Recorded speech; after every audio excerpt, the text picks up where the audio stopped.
In the interest of time, we now move on to the next speaker.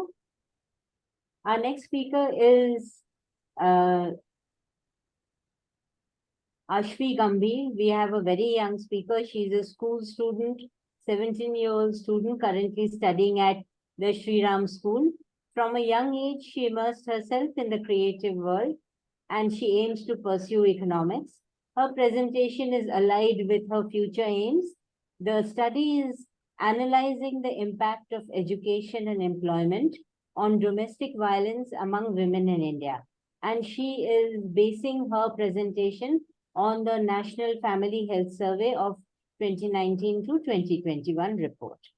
So, Aashvi Gambhir, I request you to start your presentation. Good afternoon, everyone. My name is Aashvi Gambhir, and I'm a high school student in grade 12 at the Sri Ram School Aravali in Gurgaon. Through my paper, I analyze the impact of education and employment on domestic violence amongst women in India based on the 2019 to 2021 NFHS report. So domestic violence continues to be a human rights issue and a problem of public health and safety with adverse effects on women's physical, mental, and reproductive health. Globally, almost 1 in 3 women have been affected by domestic violence at least once. And in India, 32% of married women aged 18 to 49 have experienced spousal violence. The ubiquity of domestic violence lies in its pervasive nature. So when we look at its history with respect to India, intimate partner violence has previously been linked to dowry payments. Over time, this deep-rooted custom has evolved from a ceremonial act of voluntary gift-giving to a means of monetary extortion. Education does not guarantee increased access to economic resources. And for women, the ability to earn does not always translate to economic empowerment either. So the assumption that being employed gives a woman the choice to leave an abusive marriage rests on the pillar that a woman who works might be less dependent on her spouse, might have improved financial independence, and that may give her more negotiating powers inside the family. So there's a lot of possibility here and not a lot of guarantee. Financially, the wages being paid to women are often irregular, insignificant, or even in kind. They are not very often able to secure a stable income to create a financial safety net. And even if they are, they may not have control over that income. Where household work is considered a woman's primary responsibility, not meeting these unrealistic expectations set by the spouse or his family may be a trigger. So why not separation? Social stigmas, ostracization, distress, these still surround divorce in many traditional or religious households across India. Thus, the focus on the study of women's employment as a means of empowerment often ignores, 1, its likelihood of an income translating into empowerment, and 2, its potential as an aggravator of violence across socio-economic strata. This study uses unit-level data from the latest National Family Health Survey, NFHS 5, which is a large-scale multi-round survey conducted in a representative sample of households throughout India. It provides district-level estimates for many important indicators on health and family welfare and emerging issues in this area. Due to the COVID-19 pandemic, its fieldwork was conducted in 2 phases. The results of the NFHS data and supporting literature review helped understand the effect of the employment status of women, education level of women, men, and their educational differences on domestic violence in India. Here, the figure represents the incidence of physical violence amongst women of different employment statuses. The NFHS data indicates that around 25% of unemployed women aged 18 to 49 have ever experienced physical violence since age 15, while this number stands at around 36% amongst women who are employed for cash and 33% amongst those not employed for cash. So we see a direct relationship between employment and experience of physical violence amongst women. And based on the theories of economic empowerment of women, there are 2 theoretical concepts that can explain the incidence of physical violence. The first being household bargaining models, which predict that becoming financially independent makes employed women less tolerant of abuse and more capable of negotiating changes in their partner's behavior. On the other hand, we have the male backlash theory, which suggests that women's economic empowerment through employment provokes their partners to coercively control them to re-establish culturally prescribed female dependence and eliminate any perceived threat to the prevalent hierarchy of male dominance. In figure 2, we see that from the respondent group, the experience of physical violence sharply declines with an increase in the level of schooling attained by women. In figure 3, we see that almost 43% of the respondents' husbands who received no schooling committed emotional, physical, or sexual violence.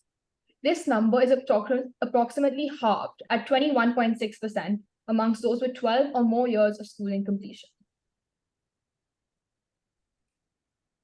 Figure 4 shows that we see a striking difference in the percentage of women from the respondent group who have ever experienced emotional, physical, or sexual violence when both the husband and wife have equal schooling, which is 25.6%, as compared to when neither attended school, which is 43.2%. And lastly, in figure 5, we see that the statistic at the level of no schooling is more than 2.5 times that at the level of more than 12 years of schooling. So some of the key things that we can take away is that the husband's level of schooling is most protective against domestic violence when they have completed secondary level education or beyond. This may be a reflection of lower incidence of domestic violence in urban areas, greater tolerance towards bending social norms, or family background. The impact of spousal education difference is most adverse when neither have attended school. We also see that women in India are at a higher risk of being subjected to domestic violence when they are employed. This contradicts typical assumptions and findings from studies in developed countries where better employment rates amongst women are actually associated with lower rates of intimate partner violence. This could be explained by increased economic independence, greater bargaining power attained through labor force participation, and relatively similar levels of access to divorce between both spouses in developed countries like the UK and US. Similar to India, there have been studies in Nepal which also find that paid work participation did not necessarily protect women from violence by increasing their bargaining power. Further, a study analyzing the difference in access to divorce between men and women in 31 developing countries established a correlation between female employment, intimate partner violence, and barriers to divorce. In 24 of these 31 countries that were studied, domestic violence rates increased with female employment rates. So we see that this is not a problem unique to India, but it reflects highly on a country's level of development. So in many developing countries like India, where patriarchal norms and unequal access to divorce prevail, it is not enough to increase the availability of employment opportunities. Since males' economic contribution to the household is often tied to the construction of their masculinity, policies that are not aided by improvements in access to divorce and a shift in misogynistic social norms may be counterproductive. Education and awareness is crucial to promote healthy and equal relationships and reject violent behavior. Yes, we need permanent changes in mindsets amongst women, but more importantly, amongst men too. We need more allies and advocates to challenge these traditional gender roles. And beyond this, we need collaboration among genders and sectors. Shifting the attitude of agencies, law enforcement, and healthcare professionals on women's rights and domestic violence through retraining also falls under this. In order to make economic empowerment measures effective for women, they need access to financial services that allow their wages to be transformed into actual financial security. Indian government health insurance schemes like the Pradhan Mantri Jan Arogya Yojana or PMJ can be diversified to provide specialized care and coverage for domestic violence victims from the bottom half of the population, where wages are often meager or non-existent. Beyond covering the cost of medical care for victims of physical or sexual violence, equivalent appropriate resources must be provided and covered for those that experienced emotional violence too. So to conclude, we see a clear inverse relationship between levels of schooling and rates of domestic violence, and a direct relationship when it comes to employment and the incidence of domestic violence. The implications of these results essentially lie in effective policy making and implementation. Slowly, we have been able to change the mindset of domestic violence of being a public matter, not a private one. And we are seeing this. The number of domestic violence cases is increasing because more women are reporting them than they did before. It is now a matter of collaboration and cooperation among sectors to shift the approach towards gendered social norms, provide the women that are reporting cases with the resources and justice they need and deserve to eventually eliminate domestic violence, which is a long process to say the least.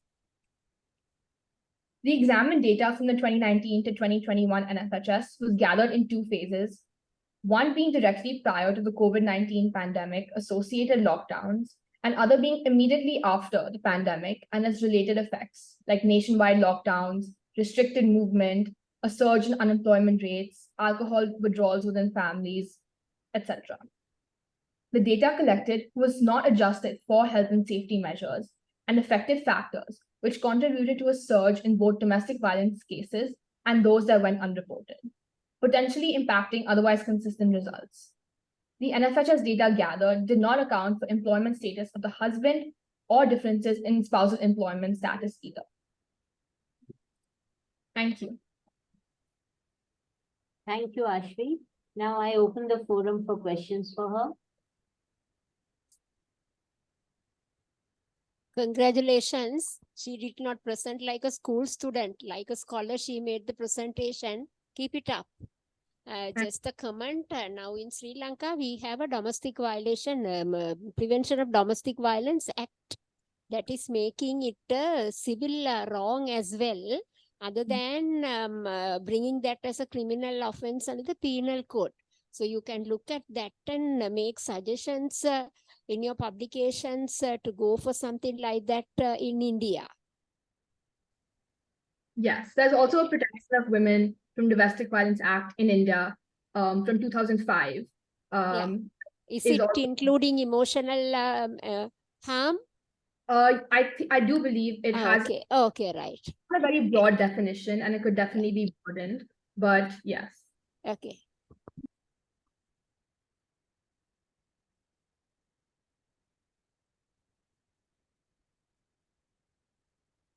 Do we have any other questions?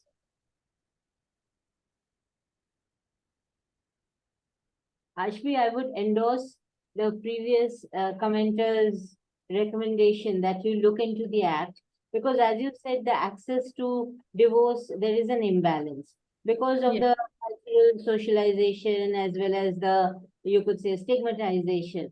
And so women do not want to make the clean cut.